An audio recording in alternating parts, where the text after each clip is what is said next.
आप पढ़ाई की बात नहीं करते, कोई अधिकारी पढ़ाई की बात नहीं करते, सिर्फ छुट्टी कटौती की बात करते हैं। स्कूल में टीचर पहुंचा कि नहीं इसकी बात करते, कोई सिलेबस की बात नहीं करते। आपका तो मुख्य पर्पस है, सरकार का मुख्य पर्पस है बच्चों को उन्नत बनाना।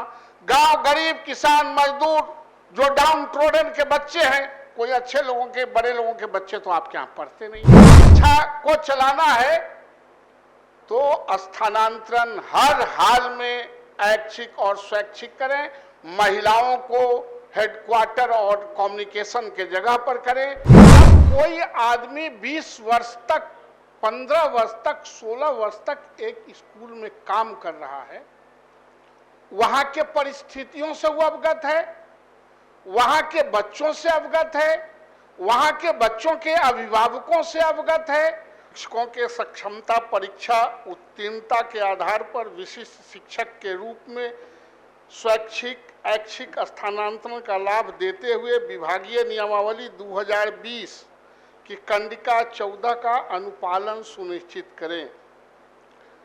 महोदय, ये तो कोई मामला नहीं था। राज्य सरकार ने घोषणा किया कि हम जो नियोजित शिक्षक हैं उनको हम अब अस्थायी करना चाहते हैं।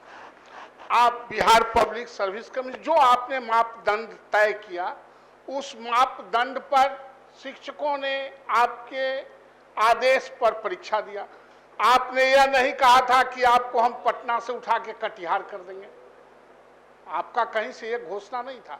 महोदय, जब कोई आदमी 20 वर्ष तक 15 वर्ष तक 16 वर्ष तक एक स्कूल में काम कर रहा है, वहां के परिस्थितियों से वो अवगत है, वहां के बच्चों से अवगत है, वहां के बच्चों के अभिभावकों से अवगत है, वहां के इंफ्रास्ट्रक्चर से अवगत है, तो फिर उसको आप उस शिक्षक को अन्यत्र स्थानांतरण कर देंगे तो फिर उसको 5 साल 7 साल वहां एडजस्ट करने में लगेगा। वहां के आपको मैं एक बात याद दिलाना चाहता हूं सभापति जी, एक बार 437 धारा लगा के लालू जी के राज्य में सारे शिक्षकों को प्रमंडल से स्थानांतरण कर दिया गया। 95 में सारा स्कूल चरमरा गया। उसका कारण यह था कि पहले जो शिक्षक जहां पढ़ाते थे वर्षों से, वहां के बच्चों को भी जानते थे और बच्चों के अभिभावक को भी जानते थे, स्कूल को भी जानते थे, नजर दिखा के भी और कलम चला के भी वो नियंत्रण करने का वो जिम्मा लिए थे। हमारा स्कूल नियंत्रित था। पुनः जब सारा स्कूल चरमरा गया तो फिर इसी सदन में हम लोगों के आग्रह पर वो वापस हुआ 437 और तब कुछ स्कूल सुदृढ़ हुआ। उसके बाद एनडीए के सरकार ने एक तत्काल नियोजित शिक्षक के नाम पर उसको नियुक्ति किया महोदय। तो अब उसको स्थानांतरण अन्यत्र, आप पढ़ाई की बात नहीं करते, कोई अधिकारी पढ़ाई की बात नहीं करते, सिर्फ छुट्टी कटौती की बात करते हैं। स्कूल में टीचर पहुंचा कि नहीं इसकी बात करते, कोई सिलेबस की बात नहीं करते, कोई गुणवत्तापूर्ण शिक्षा की बात नहीं करते, कोई बच्चों की आईक्यू टेस्ट करने के लिए सर्वेक्षण नहीं करने जाते हैं, सिर्फ शिक्षक का सर्वेक्षण करने जाते हैं। आप जब शिक्षक का सर्वेक्षण करने के लिए भेजते हैं तो जरा बच्चों का भी आईक्यू टेस्ट ले लीजिए ना। आपका तो मुख्य पर्पस है, सरकार का मुख्य पर्पस है बच्चों को उन्नत बनाना। गांव गरीब किसान मजदूर जो डाउन ट्रोडन के बच्चे हैं, कोई अच्छे लोगों के बड़े लोगों के बच्चे तो आपके यहां पढ़ते नहीं है, उसको आप उन्नत बनाना चाहते हैं तो आप उस पर मॉनिटरिंग नहीं करते हैं। आपके अधिकारी आलतू फालतू का एक स्कैंडल खड़ा करते रहते हैं। महिलाओं को आपने जो पोस्टिंग कर दिया यहां से एक जिला से 4 जिला पार करके 500 किलोमीटर दूर पर, अगर पटना में हुआ तो पटना से महिलाओं को कर दिया 50 किलोमीटर 100 किलोमीटर दूर पर। ये क्या है? अच्छा, जो शिक्षक जाने में ही हरास हो जाएगा 100 किलोमीटर, वो पढ़ाएगा क्या? ये मजदूरी का काम करना है, ये ब्रेन का काम करना है, ब्रेन ड्रेन करने वाले लोग हैं। इसलिए सरकार को और अधिकारियों को एक मंसूबा रखना चाहिए कि शिक्षकों से इनका कोई झगड़ा नहीं है। शिक्षकों को प्रताड़ित करने के दृष्टिकोण से शिक्षा नहीं चलता है। शिक्षा स्कूल को बेहतर करने से, शिक्षक को बेहतर करने से चलता है। इसलिए महोदय, और जो 2020 में इनके नीति बने हुए हैं, उसके कंडिका 14 का हम अनुपालन चाहते हैं। और हम चाहते हैं कि महिलाओं का और जो ये शिक्षक जिनको अस्थायी कर रहे हैं बिहार पब्लिक सर्विस कमीशन के माध्यम से, उसको ऐच्छिक स्थानांतरण करते भी हैं तो आप ऐच्छिक स्थानांतरण करें, ताकि आपको जो आज ऐप से मॉनिटरिंग कर रहे हैं, पहुंचा कि नहीं पहुंचा, पढ़ाया कि नहीं पढ़ाया, ये मॉनिटरिंग नहीं करते हैं। आप मॉनिटरिंग कीजिए कि पढ़ाया कि नहीं पढ़ाया, हमारा सिलेबस पूरा हुआ कि नहीं। अभी अगवा हो गया है महोदय, स्कूल में बच्चा नामांकन +2 में लिया नहीं और उधर से बोर्ड से आ गया क्वेश्चन और कॉपी की परीक्षा किसका लेगा? जब आपने नामांकन नहीं लिया, आपने नामांकन का नहीं निकाला तो किससे ले लेगा? सिर्फ क्वेश्चन कॉपी छपवा के कमीशन खाने के दृष्टिकोण से आप स्कूलों को थोपना चाहते हैं। आप महीना में एक बार आप परीक्षा लेना चाहते हैं, उसका फलाफल क्या है इसको किसी ने देखा? परीक्षा हुआ कि नहीं हुआ, परीक्षा में कौन बच्चे कैसे किए, आपका क्वेश्चन क्या था? आप क्वेश्चन 5 दिन पहले ही भेज देते हैं, स्कूल में टीचर उसको 3 दिन तक कॉपी लिखवाते हैं। तो आप इसको नियंत्रण नहीं करेंगे, आप नियंत्रण करेंगे खाली ऐप बना के स्कैंडल करने के लिए, अपना टीआरपी बनाने के लिए। इसलिए महोदय, आपके माध्यम से मैं माननीय मंत्री जी से आग्रह करता हूं कि जो आप अभी बता रहे थे कि आपने कमेटी बनाई है स्थानांतरण के लिए, तो आप वैसे इन शिक्षकों को जो जहां हैं, जो जहां रहना चाहते हैं, ऐच्छिक स्थानांतरण करें। और महिलाओं को तो निश्चित रूप से ऐच्छिक स्थानांतरण में लाके हेडक्वार्टर के नजदीक रखें, ताकि बेटी और बहनों को कोई कठिनाई नहीं हो सके। ठीक है, माननीय मंत्री।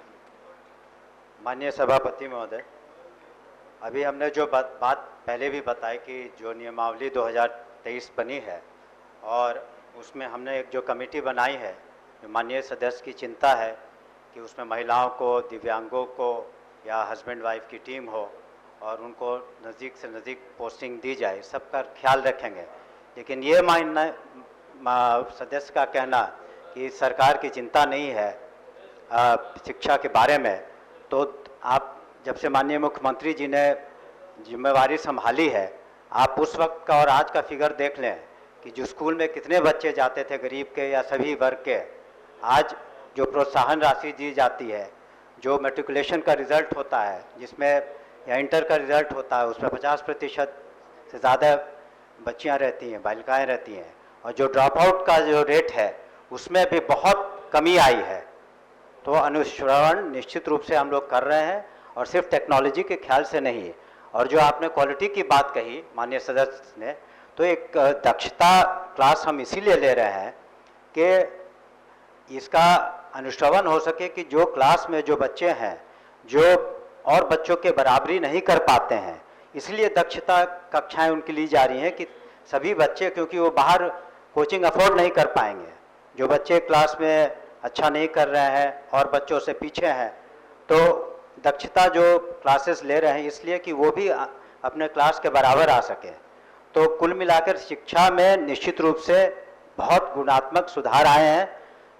छात्रों की भी संख्या बढ़ रही है, महिलाओं की भी संख्या बढ़ी है, जो पोशाक योजना, साइकिल योजना, सभी तरह से फ़ायदे हुए हैं। और जो मैट्रिक के बाद जो स्कॉलरशिप, जो प्रोत्साहन राशि दी जाती है इंटर के बाद, ग्रेजुएशन के बाद, ये सब शिक्षा में काफ़ी सहायक हुई है। स्कूली शिक्षा में भी काफ़ी सुधार हुआ है।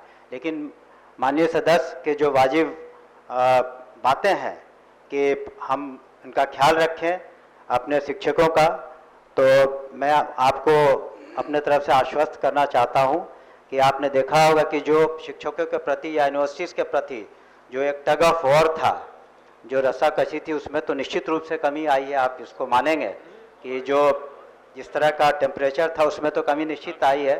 तो हमारे इरादे भी बिल्कुल नेक है, लेकिन हम लोग डिसिप्लिन के साथ निश्चित रूप से जहाँ तक हो सकेगा उनके जो भी सुविधाएं हैं जहाँ तक हो सकेगा डिसिप्लिन को रखते हुए, और ये भी देखना होगा कि किस स्कूल में कितना वैकेंसी है, ये सभी को ख्याल में रखते हुए हम लोग पोस्टिंग्स करेंगे और यथासंभव हम लोग प्रयास करेंगे कि उनकी जो भी समस्याएं हैं उसको दूर कर सकें।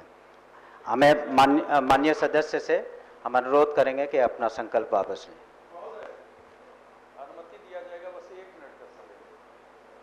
महोदय, जिन शिक्षकों के बारे में ये सक्षमता परीक्षा आयोजित की गई, या वैसे स्थानीय निकाय के शिक्षक जो बिहार लोक सेवा आयोग द्वारा की परीक्षा में उत्तीर्ण हुए, वैसे सारे शिक्षकों के सेवा काल का टाइमलाइन फिक्स किया जाए। मंत्री महोदय जैसा कह रहे हैं, एक उच्च स्तरीय समिति बनी है, हम लोग भी देख रहे हैं।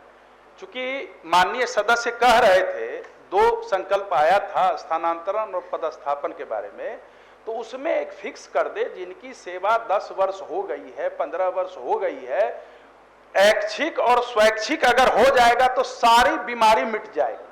दूसरी बात, शिक्षक सहज रहेंगे तब वो अध्यापन कार्य करेंगे। सहजता अगर उनको नहीं रहेगी तो वो अध्यापन कार्य नहीं कर सकेंगे महोदय। तीसरी बात, जो मंत्री महोदय ने कहा जो शिक्षक और शिक्षिका पति पत्नी, मैं उसमें एक सुझाव देना चाहता हूं, लेकिन सुझाव भी मंत्री महोदय आपको दिया है। अगर किसी भी सरकारी सेवा में पति या पत्नी कोई में से एक शिक्षक हो और दूसरे किसी सरकारी सेवा में हो, जो आपके कार्मिक विभाग की नियमावली भी कहती है, उसको भी उसमें इंगित करें। तो ये जरूर करना चाहिए। अगर ऐसा नहीं किया जाएगा तो वो संभव नहीं होगा। और दूसरी बात, जो परीक्षा के बारे में माननीय सदस्य कहे, मुझे लगता है इसके पहले 6 मासी परीक्षा का प्रावधान था। महोदय, महीने महीने परीक्षा कौन देता है? ये हास्य का विषय। भले देख ले मंत्री महोदय, धरातल पर अपने ही क्षेत्र में 10 विद्यालय को देख लें, वो 6 माही परीक्षा होनी चाहिए। सर, पढ़ाई होगी ना, परीक्षा इसीलिए पहले हम लोग देते थे 6 माही, बरमाही, टेस्ट होता था, टर्मिनल होता था, लेकिन ये प्रत्येक महीना परीक्षा। और महोदय, चलिए इसको समाप्त कीजिए। महोदय 1 मिनट बस। महोदय, परीक्षा का प्रश्न आउट हो जाता है, इसमें कौन सी परीक्षा है बताया जाए। परीक्षा का प्रश्न आउट पहले ही हो जाता है, 5 दिन 10 दिन पहले ही बोर्ड से चला जाता है। महोदय, ऐसी परीक्षा नहीं दी जाए, ऐसी परीक्षा नहीं महोदय। बस इन्हीं सुझावों के साथ, चूंकि माननीय मंत्री महोदय ने कमेटी बनाई है या देख रहे हैं शिक्षा विभाग को, तो निश्चित रूप से संवेदन सारे विषयों पर विचार करेंगे। मंत्री जी, आप इन्होंने आग्रह किया है, आप इसको वापस लीजिए। मंत्री ने आग्रह किया है तो हम लोग भी माननीय मंत्री से आपके माध्यम से आग्रह ही कर रहे हैं कि शिक्षक आपके दुश्मन नहीं, मूल स्रोत शिक्षक हैं। शिक्षा का मूल स्रोत शिक्षक है, तो आप उसको हर हाल में ऐच्छिक स्थानांतरण, स्वैच्छिक स्थानांतरण, और एक हमारा लाइन है कि 2020 की कंडिका 14 का अनुपालन करें।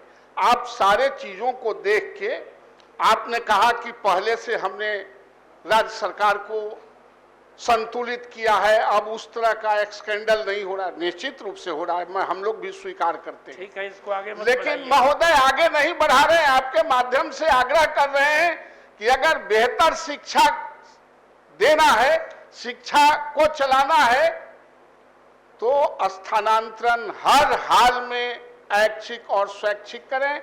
महिलाओं को हेडक्वार्टर और कम्युनिकेशन के जगह पर करें, दिव्यांगों का करें। अगर ऐसा नहीं हुआ महोदय, तो शिक्षा को आप हंटर भांजते रहेंगे, आप ऐप पर बनवाते रहेंगे, आपके यहाँ से लोग जाएंगे, वहां से 1-1 हजार रुपया, 5500 रुपया लेके वहां काम फिट हो जाएगा।